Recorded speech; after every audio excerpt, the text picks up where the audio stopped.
യഥാർത്ഥത്തിൽ മുന്നൊരുക്കം ചെയ്യുന്നതിൽ നമുക്ക് മറ്റുള്ള ആൾക്കാരെ കാട്ടി ഒരു പോരായ്മ പറ്റിയിട്ടുണ്ട്. ചക്ക മത്സരിച്ച എല്ലാ മണ്ഡലങ്ങളിലും ചക്ക കുരു പോലും കിട്ടിയിട്ടില്ല എന്നുള്ളതാണ്. ചക്കൊന്നും ഇപ്പോ പഴയ മാതിരില്ല. 2020 ആടപടലം ചക്ക എല്ലാം ചീഞ്ഞുപോയി. അതെ, അഖിലെണ്ണൻ ന്യായീകരണമായിട്ടൊക്കെ വന്നിട്ടുണ്ട്. ഉമാ തോമസിന് വേണ്ടി പ്രചരണത്തിന് ആരൊക്കെ സഹായിക്കുന്നു? കോടികളാണ്. കാരണം ഇവിടുത്തെ കോർപ്പറേഷൻ ബോർഡുകൾ. അഖിൽ കോട്ടാത്തിലെ ഇങ്ങനൊന്നും അല്ലായിരുന്നല്ലോ.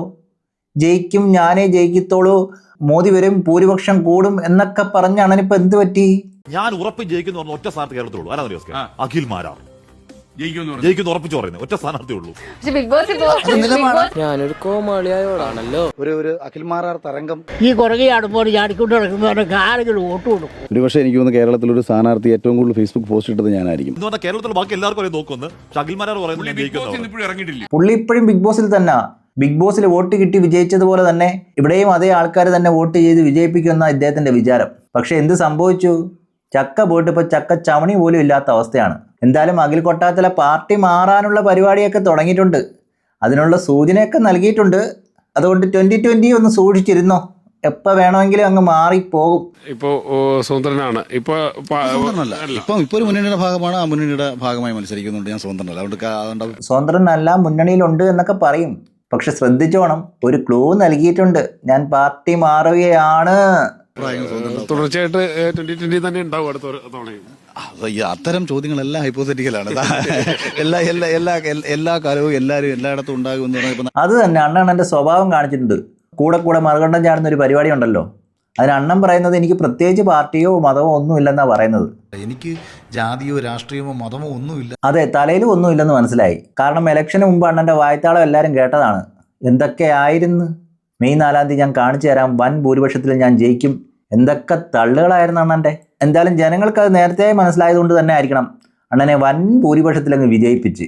ഇപ്പോൾ ഏതോ താഴ്ന്ന് നോക്കിക്കഴിഞ്ഞാൽ 1-ാം സ്ഥാനമോ 2-ാം സ്ഥാനമോ ഒക്കെ ആണെന്ന് തോന്നുന്നു. കാരണം അത്രയ്ക്കുണ്ടായിരുന്നു അണ്ണന്റെ തള്ള്.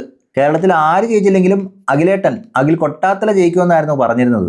ഞാൻ 10 ദിവസം കൂടെ കഴിഞ്ഞാൽ ബിഗ് ബോസിൽ എത്ര ആത്മവിശ്വാസത്തോടു കൂടിയാണോ ഇവ ഇപ്പോഴും വിചാരിച്ചുകൊണ്ടിരിക്കുന്നത് കേരളത്തിലെ ഇലക്ഷൻ എന്ന് പറയുന്നത് ബിഗ് ബോസിലെ ഇലക്ഷൻ പോലെ ആണെന്നാണ് ഇവൻ വിചാരിച്ചിരിക്കുന്നത്. അവിടെയുള്ള മത്സരാർത്ഥികൾ പോലാണ് ഇവിടെയുള്ള മത്സരാർത്ഥികൾ, അവിടെ വോട്ട് ചെയ്യുന്നത് പോലാണ് ഇവിടെയുള്ള ജനങ്ങളെ ഇലക്ഷന് വോട്ട് ചെയ്യുന്നതെന്നാണ് ഈ അഖിൽ കൊട്ടാത്തല വിചാരിച്ചു വെച്ചിരിക്കുന്നത്. എന്ത് ചെയ്യാൻ പറ്റും?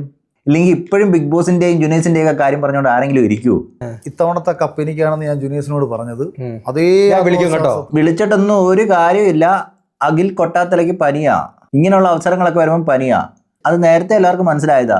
മോദിയെ കാണാൻ എന്തുകൊണ്ട് പോയില്ല എന്ന് ചോദിച്ചപ്പോഴും എനിക്ക് പനിയായിരുന്നു, അതുകൊണ്ട് ഞാൻ മോദിയെ കാണാൻ പോയില്ല എന്നായിരുന്നു പറഞ്ഞത്. അതായത് അഖിൽ കൊട്ടാത്തലയ്ക്ക് ഇപ്പോൾ ഈയിടെയായിട്ട് പനിയാണ്. ഇലക്ഷനും കൂടെ വന്നതിന് ശേഷം എപ്പോഴും അങ്ങ് പനിയാ. റിസൾട്ട് വന്നപ്പോഴും പനിയായിരുന്നു. എന്തായാലും അന്ന് മോദിയെ കണ്ടില്ലേ എന്ന് ചോദിച്ചപ്പോഴും ഇതേ ഒരു പനിക്കേസ് പറഞ്ഞിരുന്നു.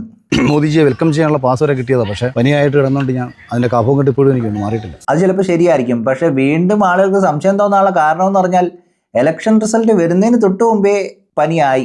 അതും ഭാര്യയ്ക്ക് പനിയായെന്നും പറഞ്ഞ് ആശുപത്രിയിലായി അഖിലേട്ടനും. പക്ഷെ അഖിലേട്ടൻ സംസാരിക്കാനോ ഒന്നിനും സമയമില്ല. ഭാര്യയ്ക്ക് പനിയായതുകൊണ്ട് സംസാരിക്കാൻ പോലും നേരമില്ല. പക്ഷെ സിനിമയൊക്കെ കാണും, തിയേറ്ററിൽ പോവുകയൊക്കെ ചെയ്യും. എന്നാൽ ഇലക്ഷൻ്റെ കാര്യങ്ങളോ ഒന്നും ചോദിക്കരുത്, ഭാര്യയ്ക്ക് പനിയാണ്. അങ്ങനെയാണ് ഇപ്പോൾ അഖിൽ കൊട്ടാത്തല മുങ്ങി നടന്നുകൊണ്ടിരിക്കുന്നത്. അല്ല, ഈ മെയ് 4-ാം തീയതി ആരെങ്കിലുമൊക്കെ ഫോൺ ചെയ്തിരുന്നോ? കിട്ടത്തില്ല, എടുക്കത്തില്ല, പനിയാ. അഖിലേട്ടന് പനിയാണെന്ന് പറയും, പക്ഷെ തിയേറ്ററിലൊക്കെ പോവും. ചിലപ്പോൾ ഇനി ആശുപത്രിയിൽ ഇരുന്ന് എൻജോയ് ചെയ്യുവാണെന്ന് അറിയത്തില്ല. ഇപ്പോൾ അണ്ണൻ്റെ പ്രധാന പരിപാടി എന്ന് വെച്ചാൽ എൻജോയ്മെൻ്റ് ആണല്ലോ. ഗർഭിണികളെ എങ്ങനെ എൻജോയ് ചെയ്ത് പ്രസവിപ്പിക്കാം എന്നൊക്കെയാണ് അണ്ണ ഇപ്പോൾ റിസർച്ച് നടത്തിക്കൊണ്ടിരിക്കുന്നത്. അതുകൊണ്ട് തന്നെ ഇപ്പോൾ അണ്ണ ആശുപത്രി എൻജോയ്മെൻ്റ് ആണെന്നാണ് അറിയാൻ കഴിഞ്ഞത്. അഖിലേട്ടൻ്റെ സ്റ്റോറി കണ്ടാലും നമുക്ക് മനസ്സിലാവും.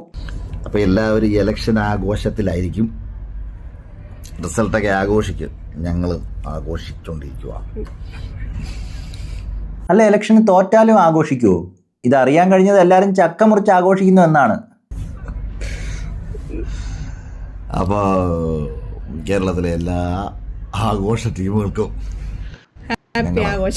ഹാപ്പി ആഘോഷം. ഞങ്ങൾ ആശുപത്രിയിൽ വന്ന് കാണണമെന്നുണ്ടായിരുന്നു. പുറത്ത് പരക്കെയുള്ള സംസാരം. അണ്ണൻ റിസൾട്ട് വന്നതിന് ശേഷം അണ്ണനെ കാണാനില്ല, അണ്ണൻ ആശുപത്രിയിൽ തന്നെയാണ്, കിടപ്പും ഉറക്കവും എന്നൊക്കെയാണ്. പക്ഷേ ഇതിനിടയ്ക്ക് എന്തൊക്കെയോ പറഞ്ഞിരുന്നു. 4-ാം തീയതി എന്തൊക്കെയോ കാണിക്കാമെന്നോ കാണാമെന്നോ ഒക്കെ. അതങ്ങ് മറന്നുപോയോ എന്ന് പലരും പറയുന്നുണ്ട്. ഞാനല്ല, പലരും പറയുന്നുണ്ട് ഇങ്ങനെ. അപ്പോൾ ആഘോഷിക്കും. പിന്നെ എല്ലാവരും ആഘോഷിക്കുന്നുണ്ട്, ചക്ക മുറിച്ച് ആഘോഷിക്കുന്നുണ്ട്. ചക്ക ചവണി പോലും ബാക്കി വയ്ക്കാതെ എല്ലാവരും ആഘോഷിക്കുന്നുണ്ട്. ചക്കയുമായിട്ട് വന്ന എല്ലാവരും 8 നിലയിൽ പൊട്ടിയത് കൊണ്ട് തന്നെ പുറത്ത് ചക്ക മുറിച്ച് ആഘോഷമാണ്. എന്നാലും അഖിൽ കോട്ടാത്തല ഇങ്ങനെയൊന്നും അല്ലായിരുന്നല്ലോ ഇലക്ഷന് മുമ്പ് പറഞ്ഞിരുന്നത്. അതും അരുൺകുമാർ എന്തൊക്കെയോ വായിക്കണമെന്നോ ഞാൻ മുന്നിലാണെന്ന് വായിക്കണമെന്നൊക്കെ പറഞ്ഞായിരുന്നു. അതൊക്കെ അങ്ങ് മറന്നുപോയോ എന്നൊരു ഡൗട്ട്. സ്ഥാനാർത്ഥിയായി ഞാൻ വിജയിച്ചു വരുന്ന ദിവസമായിരിക്കും മെയ് 4-ാം തീയതി. എന്ത് ചെയ്യാൻ, അഖിൽ കോട്ടാത്തല ആശുപത്രിയിലായിപ്പോയി. അതുകൊണ്ട് പനിയാണ് എന്ന് എല്ലാവരോടും പറഞ്ഞേക്കണം. ആഘോഷിക്കാനൊന്നും നേരമില്ല. എന്ത് പറഞ്ഞാലും പനിയാണെന്നാണ് അണ്ണൻ്റെ ഒരു ന്യായം. എന്താണെന്ന് അറിയില്ല. മെയ് 4-ാം തീയതി കാണുമെന്നൊക്കെയാണ് പറഞ്ഞത്. അതുകൊണ്ട് തന്നെ പനി പിടിച്ചു കിടക്കുന്ന ഒരു മനുഷ്യനെ ആരും ഉപദ്രവിക്കരുത്, അനാവശ്യ കോളുകളൊന്നും ചെയ്യരുത്, ആരും വിളിക്കരുത്. പണ്ട് പലതും പറഞ്ഞിട്ടുണ്ടായിരിക്കും, അന്നത്തെ രക്തത്തിളപ്പിന് എന്തെങ്കിലുമൊക്കെ പറഞ്ഞിട്ടുണ്ടായിരിക്കും. അണ്ണൻ ഇങ്ങനെയാണ് കൂടെ മാറ്റി മാറ്റി പറഞ്ഞുകൊണ്ടിരിക്കും. നിങ്ങൾ അഖിലേട്ടനെ ദ്രോഹിക്കരുത്. അണ്ണൻ്റെ വൈഫ് ആശുപത്രിയിലാണ്, ഉപദ്രവിക്കരുത്. ഇവിടെ എനിക്കൊരു സ്പെഷ്യൽ മെൻഷൻ കൂടി ചെയ്തുകൊണ്ട് അവസാനിപ്പിക്കാം. റിപ്പോർട്ടർ ചാനലിലെ അരുൺകുമാറിന് എന്റെ വാർത്ത ഞാൻ മുന്നിലാണെന്ന് വായിക്കുന്ന നിമിഷത്തിന് വേണ്ടി ഒന്നും പേടിക്കേണ്ട. റിപ്പോർട്ടറിലെ അരുൺകുമാർ നല്ല രീതിയിൽ വായിച്ചിട്ടുണ്ട്. അതും അഖിൽ കോട്ടാത്തല 8 നിലയിൽ പൊട്ടിയെന്ന് നല്ല രീതിയിൽ വാർത്ത വായിച്ചു വെച്ചിട്ടുണ്ട്. ഒട്ടും വിഷമിക്കേണ്ട ആവശ്യമില്ല. ആശുപത്രിയിൽ നിന്ന് വൈഫുമായിട്ട് എൻജോയ് ചെയ്യുക. ഇവിടെ കോട്ടാത്തല അഖിലേട്ടൻ പറയുന്നതിൻ്റെ തൊട്ട് തന്നെ അരുൺകുമാർ നല്ല രീതിയിൽ വായിച്ചു വെച്ചിട്ടുണ്ട്. ചില പ്രേക്ഷകരെങ്കിലും കരുതിയിരുന്ന തൃക്കാക്കരയിലെ റിസൾട്ട് ഞാനങ്ങ് പറയുകയാണ്. അഖിൽ രാജ് എന്ന അഖിൽ മാരാർ 10,000 വോട്ട് പോലും തിരിച്ചു പിടിച്ചിട്ടില്ല എന്നുള്ള കാര്യമാണ്. അങ്ങനെയൊന്നും പറഞ്ഞ് വിഷമിപ്പിക്കില്ല ഒരാളെ. അയാൾ ആശുപത്രി കിടക്കുകയാണ്, ഭാര്യയ്ക്ക് സുഖമില്ല. ആ സമയത്തൊന്നും ഇങ്ങനെയൊന്നും പറയല്ലേ. 10,000 അല്ല 20,000 വോട്ട് ലഭിച്ചു. കാരണം നാളെ ന്യായീകരണമായിട്ട് വരുമ്പോൾ പറയാനുള്ളതാണ്, എനിക്ക് 20,000 വോട്ട് ലഭിച്ചു, അതൊരു വലിയ ഭൂരിപക്ഷമായിരുന്നു, ഇത് ഒരിക്കലും ആർക്കും കിട്ടാത്തതാണ്, ഞാൻ നിന്നതുകൊണ്ട് മാത്രമാണ് അത്രയും ഭൂരിപക്ഷം ലഭിച്ചത്. പലരും പറഞ്ഞിരുന്നു അവിടെ കൂടി നിന്ന ആളുകൾ ഉണ്ടായിരുന്നെങ്കിൽ അതിൽ ഭയങ്കര ഭൂരിപക്ഷം കിട്ടുമല്ലോ എന്നൊക്കെ പറഞ്ഞ് അണ്ണനെ ന്യായീകരിക്കേണ്ടതാണ്. അതുകൊണ്ട് 10,000 ആയിട്ട് കുറയ്ക്കരുത്. അത് മാന്യതയല്ല. ഒന്നുമില്ലെങ്കിൽ ആശുപത്രിയിലാണ് എന്നുള്ളൊരു ഓർമ്മയെങ്കിലും വേണം. ആ ഒരു മാന്യതയെങ്കിലും അരുൺകുമാർ കാണിക്കണം. 3-ാം സ്ഥാനത്താണ്, താഴെ നിന്ന് മുകളിലോട്ട് പോകുമ്പോൾ 1-ാം സ്ഥാനത്താണ് എന്നുള്ളതാണ് ഞാൻ മനസ്സിലാക്കുന്നത്. എന്തായാലും അഖിൽ കോട്ടാത്തലയുടെ മനസ്സ് നിറഞ്ഞായിരിക്കും. കാരണം അരുൺകുമാർ തന്നെ വായിക്കണമെന്നായിരുന്നു അഖിലേട്ടൻ്റെ ആഗ്രഹം. അഖിലേട്ടൻ പറഞ്ഞതുപോലെ തന്നെ വായിച്ചിട്ടുണ്ട്. കാരണം അഖിൽ കോട്ടാത്തല അത്രമാത്രം കാത്തിരുന്നൊരു സമയമായിരുന്നു അത്. ജനങ്ങളും കാത്തിരിക്കുമായിരുന്നു ചക്ക നിലത്തിട്ടങ്ങ് പൊട്ടിക്കാൻ.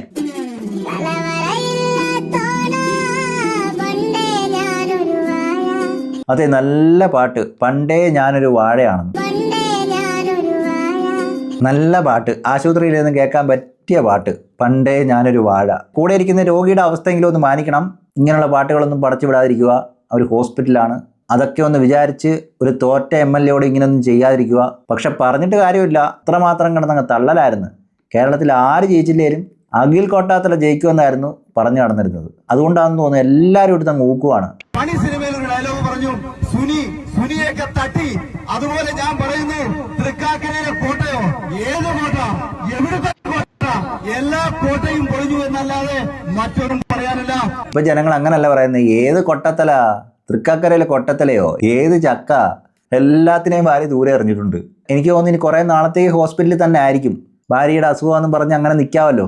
ഇതൊക്കെ ഒരു പ്ലാനിങ് ആണോ എന്ന് അറിയത്തില്ല.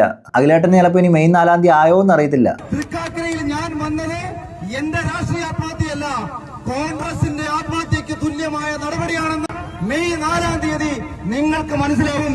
എഴുതി വെച്ചോളൂ എന്ന് മാത്രമേ പറയാനുള്ളൂ. എന്തായാലും അഖിൽ കോട്ടാത്തല ഇങ്ങനെ പറഞ്ഞുകൊണ്ടായിരിക്കും കോൺഗ്രസ് 100-ൽ കൂടുതൽ സീറ്റ് നേടി വൻ ഭൂരിപക്ഷത്തോടെ വിജയിച്ചു. എന്തായാലും നല്ല രീതിയിൽ ഇപ്പോൾ എഴുതി വെച്ചിട്ടുണ്ട്. അത്രയ്ക്കുണ്ടായിരുന്ന അഖിലേട്ടന്റെ പെർഫോമൻസ്.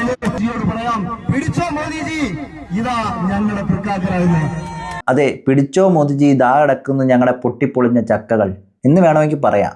ഇനി എന്തായാലും മോദിയെ കാണാൻ അങ്ങോട്ടൊന്നും പോവാതിരിക്കുന്നതാണ് നല്ലത്. തൽക്കാലം ഒരു ആശ്വാസത്തിന് ആശുപത്രിയിൽ തന്നെ നിൽക്കുന്നതാണ് നല്ലത്. ഒരുപക്ഷെ ഇതൊക്കെ കൊട്ടാത്തലയുടെ ഒരു അഭിനയമാണോ എന്ന് അറിയത്തില്ല. ഞാനൊരു കോമാളിയായോടാണല്ലോ. ഒരു അഖിൽമാരാർ തരംഗം ഈ കുറകെ അടുപ്പോൾ ചാടിക്കൊണ്ട് നടക്കുന്നവരൊക്കെ ആരെങ്കിലും വോട്ട് കൊടുക്കും. ഒരുപക്ഷെ എനിക്ക് തോന്നുന്നു കേരളത്തിലൊരു സ്ഥാനാർത്ഥി ഏറ്റവും കൂടുതൽ ഫേസ്ബുക്ക് പോസ്റ്റ് ഇട്ടത് ഞാനായിരിക്കും. ഇങ്ങനെ അങ്ങ് കിടന്ന് തള്ളിമറിക്കുന്ന ഒരുത്തൻ ഉണ്ടോ എന്ന് ആലോചിക്കുമ്പോഴാണ് ഈ ഒരു ഇലക്ഷൻ കാരണം ഇത്രയും തള്ളിമറിച്ചൊരു വ്യക്തി വേറെ ഒന്നുമില്ല. തള്ളോട് തള്ളുന്ന വെച്ചാ തള്ളു. ഇത്രയ്ക്ക് കിടന്നങ്ങ് സ്വയം പൊങ്ങുമായിരുന്നു. ചുമ്മാതാണ് കാണുന്നവരും പോകുന്നവരും എല്ലാം പിടിച്ചങ്ങ് ട്രോളുന്നത്. ഇപ്പോൾ സമയം 9:58. ബിഗ് ബോസ് താരം മത്സരിക്കുന്ന തൃക്കാക്കരയിൽ അദ്ദേഹത്തിന് ആകെ കിട്ടിയത് 1141 വോട്ടുകൾ മാത്രമാണ്. 3-ാം സ്ഥാനത്ത്. ബിഗ് ബോസിൽ അതിൽ കൂടുതൽ വോട്ട് കിട്ടി. അതിൽ കൂടുതൽ വോട്ട് കിട്ടി. വീണ്ടും പറയുന്നു, ഇപ്പോൾ സമയം 9:59. ബിഗ് ബോസ് താരം 1141 വോട്ടുമായിട്ട് 3-ാം സ്ഥാനത്താണ് എന്നാണ്. ചാനലിലൊക്കെ അഖിൽമാരാരുടെ പേര് പോലും എഴുതി കാണിക്കുന്നില്ലായിരുന്നു. പിന്നെ ഈ നെളിപ്പ് ഓർമ്മ ഉള്ളത് കൊണ്ടായിരിക്കണം അവരെന്തെങ്കിലുമൊക്കെ ഒന്ന് പറയണ്ടേ. അതിലെടുത്തു പറയേണ്ട കാര്യം എന്ന് വെച്ച് കഴിഞ്ഞാൽ അഖിൽമാരാറിൻ്റെ പേര് പറയാൻ ഒന്നുമില്ല. ആകെ പിന്നിൽ നിന്ന് പറയാൻ പോലും അഖിൽമാരാറിൻ്റെ പേര് പറഞ്ഞായിട്ട് നമ്മൾ കേട്ടില്ല. പിന്നെ ഈ നെകളിപ്പൊക്കെ കണ്ടതുകൊണ്ട് തന്നെ ആയിരിക്കണം ഇങ്ങനെ കുറേ കാര്യങ്ങൾ പറഞ്ഞത്. ഒരുപക്ഷെ അതും ഇനി അഖിൽമാരാറിൻ്റെ ബുദ്ധിയാണോ എന്ന് അറിയത്തില്ല. ഇലക്ഷൻ എന്തായാലും എൻ്റെ പേര് പറയേണ്ടി വരത്തില്ല. അപ്പോൾ ഇങ്ങനെയൊക്കെ ഒന്ന് പറഞ്ഞാൽ ആരെങ്കിലുമൊക്കെ ഓർത്തിരുന്ന് തിരിച്ച് ഇതുപോലെ മറുപടി തരും എന്ന രീതിയിലായിരിക്കും അന്ന് അങ്ങനെയൊക്കെ പറഞ്ഞത്. ഭയങ്കര ബുദ്ധിയാണ്, ഓർമ്മ വേണം. ബിഗ് ബോസിൽ ഫസ്റ്റ് അടിച്ച വ്യക്തിയാണ്, സ്വയം ബുദ്ധിമാനാണെന്നാണ് കരുതുന്നത്. അതാരും കണ്ടില്ല എന്ന് വിചാരിക്കരുത്. ഇതാണ് നിയോജക മണ്ഡലത്തിൽ ചക്ക മുറിച്ച് UDF പ്രവർത്തകരുടെ ആഘോഷം. സജീന്ദ്രന്റെ നേതൃത്വത്തിലാണ് 2020 ചിഹ്നമാണ് ചക്ക മുറിഞ്ഞു. താനൂർക്ക് ചക്ക തിന്നാൻ പോയതാ. ചക്കയ്ക്കൊന്നും ഇപ്പോ പഴയ മധുരമില്ല. അപ്പൊ ചക്ക വെട്ടി ചക്കയുടെ കാര്യത്തിൽ തീരുമാനമായി. ഇതിനെയൊക്കെ ചോദിച്ച് മേടിച്ചതാണോ എന്ന് ചോദിച്ചു കഴിഞ്ഞാൽ അറിഞ്ഞുകൊണ്ട് ചോദിച്ച് മേടിച്ചതാണെന്നേ പറയാൻ കഴിയത്തുള്ളൂ. അഖിൽമാരാർക്ക് അറിയാം എന്തായാലും തൻ്റെ പേര് പറയാൻ പോകുന്നില്ല. താൻ ജയിക്കത്തുമില്ല, താൻ മുന്നിലാണെന്നും പറയത്തില്ല, താൻ പിന്നിലാണെന്നും പറയത്തില്ല എന്ന്. അങ്ങനെയുള്ളപ്പോൾ അരുൺകുമാർ നേരെ ഇങ്ങനെയൊക്കെ പറയുമ്പോൾ അങ്ങനെയെങ്കിലും എൻ്റെ പേരൊന്ന് പുറത്ത് വരട്ടെ എന്ന് വിചാരിച്ചായിരിക്കും പറഞ്ഞത്. എന്തായാലും നല്ല രീതിയിൽ എല്ലാവരും ഊക്കി വിട്ടിട്ടുണ്ട്. സമാധാനമായി കാണുമെന്ന് വിചാരിക്കുന്നു. സന്തോഷത്തോടെ ആശുപത്രിയിൽ ഇരിക്കുക, എൻജോയ് ചെയ്യുക എന്നേ പറയാൻ കഴിയത്തുള്ളൂ. കാരണം ഇവിടെ പുറത്ത് ചക്ക മുറിച്ച് എല്ലാവരും ആഘോഷിക്കുകയാണ്. ആഘോഷം നല്ല രീതിയിൽ നടക്കുന്നുണ്ട്. ഞാൻ 10 ദിവസം കൂടെ കഴിഞ്ഞാൽ ബിഗ് ബോസിൽ എത്ര ആത്മവിശ്വാസത്തോടു കൂടിയാണോ ഇത്തവണത്തെ കപ്പ് എനിക്കാണെന്ന് ഞാൻ ജൂനിയേഴ്സിനോട് പറഞ്ഞത്, അതേ ഞാൻ വിളിക്കും കേട്ടോ. ഞാൻ വിളിക്കും 10 ദിവസം കഴിയുമ്പോൾ അഖിലേട്ടാ ഇന്ന പോലെ എത്ര വോട്ടിന് ജയിക്കുന്നതാണ്. എന്തായാലും അഖിൽമാരാർ പറഞ്ഞതിൻ്റെ കൂട്ട് തന്നെ റിപ്പോർട്ടർ TVയും അതുപോലെ തന്നെ അരുൺകുമാറും ഒക്കെ നല്ല രീതിയിൽ അഖിൽമാരാറിൻ്റെ പരാജയം ആഘോഷിച്ചിട്ടുണ്ട്. അഖിൽമാരാറിന് പോലും അഖിൽമാരാറിന് തോറ്റതിൽ ദുഃഖമില്ലെന്നാണ് തോന്നുന്നത്. കാരണം അദ്ദേഹവും പറഞ്ഞത് അദ്ദേഹം ആശുപത്രിയിൽ ഇരുന്ന് ആഘോഷിക്കുന്നതാണ്. അദ്ദേഹവും ഹാപ്പിയാണ്, ജനങ്ങൾ ഹാപ്പിയാണ്, നമ്മളെല്ലാവരും ഹാപ്പിയാണ്. ഈ റിസൾട്ട് കൊണ്ട് ഭരണമാറ്റം വരണമെന്നായിരുന്നു പലരുടെ ആഗ്രഹം. അതെന്തായാലും സാധിച്ചു. 100-ൽ കൂടുതൽ വോട്ട് കിട്ടി കോൺഗ്രസ് ജയിച്ചു. ഇനി എന്തായാലും ഇമാതിരിയുള്ള തള്ള് 5 വർഷം കഴിഞ്ഞിട്ട് കാണാം.